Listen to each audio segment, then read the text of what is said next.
අද ඇත්තටම අපි අද මේ දීවැඩියා රෝගීන් දැනුවත් කරන්නේ මේ පාද ආරක්ෂා කරගන්න විදිහ. ඒක දැනගත යුතුම කරුණක්.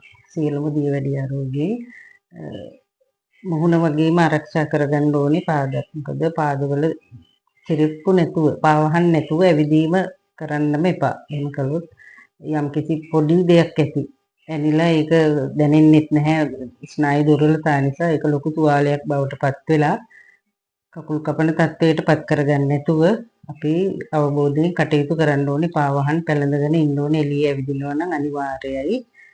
ඇත්තටම අපි ළඟට පැමිණෙන රෝගීන් ඉන්නවා V8ක්. පොඩි දෙයක් ඇනිලා අවුරුද්දක් තුවාලයක් තිබුණ රෝගීන් අපිට හම් වෙලා තියෙනවා. කකුලේ සිරිප්පු නැතුව සිරිප්පුව දාගෙන ඇවිදලත් ඇණයක් ඇනිලා නොදැනීම නිසා ස්නායු දුර්වල නිසා හිරිය නිසා දැනෙන්නේ නැහැ. ඒ එහෙම ඇවිදිනවා. ඇනේ තියෙද්දි ඇවිදලා තුවාල වෙලා එහෙම දේවලුත් තියෙනවා. ඒක නිසා ඇත්තට මේ කරුණු ටික මම කිව්වේ බොහොම වැදගත් කරුණු. මොකද කකුල් දෙක කියන එක අපිට වටිනාම දෙයක් නේ ඇවිද ගන්න තියෙන්න ඕනේ. ඒක නිසා ඒවා ආරක්ෂා කරගන්නයි මම මේ කරුණු කියන්නේ. මේ සිරිප්පු නැතුව වාහන නැතුව එළිය ඇවිදින්න එපා.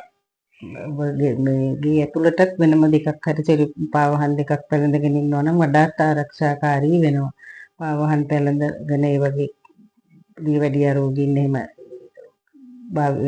කටයුතු කරන්න ඕනේ. ඒ වගේම නියපොතු කපන එක පවා ඉතාමත් ප්‍රවේශමෙන් කරන්න ඕනේ. මොකද පොඩ්ඩක් අයිනක් හරි කැපිලා පොඩි තුවාලයක් කියලා නැහැ. සාමාන්‍ය කෙනෙකුට වගේ නෙමෙයි දීවැඩියා රෝගියෙකුට තුවාලේ පොඩි කියලා නැහැ. ඉදිකට සිදුරත් ඇති විස බීජ ගිහින් කකුල් කපන තත්ත්වයටපත් වෙන්න පුළුවන්. ඒක නිසා නිතර කකුල් පිරිසිදුව තියාගෙන හොදලා හොඳ පිරිසිදු රෙදි කෑල්ලකින් පිහදාලා නිතරම කකුල් පරීක්ෂා කරලා බලන්න ඕනේ. මොනවා හරි පොඩි දෙයක් හරි තියනවද?